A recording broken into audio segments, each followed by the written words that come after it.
প্রিয় মুক্তিকামী ছাত্র জনতা, আমরা দেখতে পাচ্ছি যে আমাদের এই অভ্যুত্থান এবং বিপ্লবের পরেই দেশে অরাজকতা নাশকতা করছে ফ্যাসিস্ট এবং তাদের দোসররা।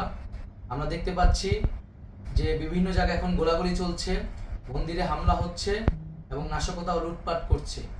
আমরা মনে করি আমাদের যে ছাত্র নাগরিকদের অভ্যুত্থান তাকে নস্যাৎ করার জন্যই পরিকল্পিতভাবে এই ধরনের ঘটনা ঘটানো হচ্ছে। আমরা মুক্তিকামী ছাত্র জনতাকে সজাগ এবং সতর্ক থাকতে আহ্বান জানাচ্ছি এবং আমাদের যে অন্তর্বর্তীকালীন সরকার, আমরা সেই সরকারের যে প্রস্তাবনা 24 ঘন্টার সময় নিয়েছিলাম, জরুরি পরিস্থিতি মোতাবেক আমরা এখনই তার একটি রূপরেখা ঘোষণা করছি।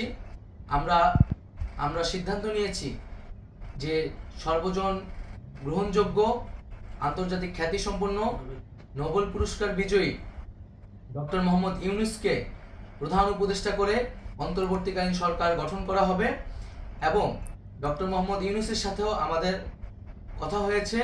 তিনি ছাত্র জনতার আহ্বানে বাংলাদেশকে রক্ষা করতে এই গুরু দায়িত্ব নিতে সম্মত হয়েছে। আমরা সকালের মধ্যেই আমরা এই সরকার গঠনের প্রক্রিয়া দেখতে চাই। রাষ্ট্রপতির কাছে আহ্বান থাকবে যে দ্রুত সময়ের মধ্যে ডক্টর মোহাম্মদ ইউনূসকে প্রধান উপদেষ্টা করে অন্তর্বর্তীকালীন সরকার গঠন করা হোক এবং এই অন্তর্বর্তীকালীন সরকারের বাকি সদস্যদের নামও আমরা সকালের মধ্যে ঘোষণা করব।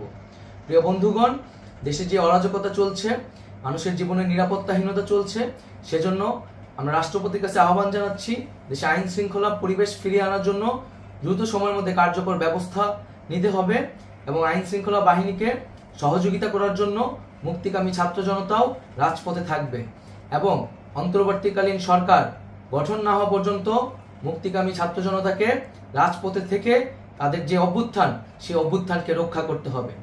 প্রিয় বন্ধুগণ, আমরা রক্ত দিয়েছি, শহীদ হয়েছি। আমাদের যেই প্রতিশ্রুতি একটি নতুন বাংলাদেশ গঠন করার জন্য, সেটিকে আমাদের অবশ্যই বাস্তবায়ন করতে হবে এবং অবশ্যই ছাত্র জনতার প্রস্তাবিত সরকার বাদে কোনো ধরনের সরকার কিন্তু মেনে নেওয়া হবে না।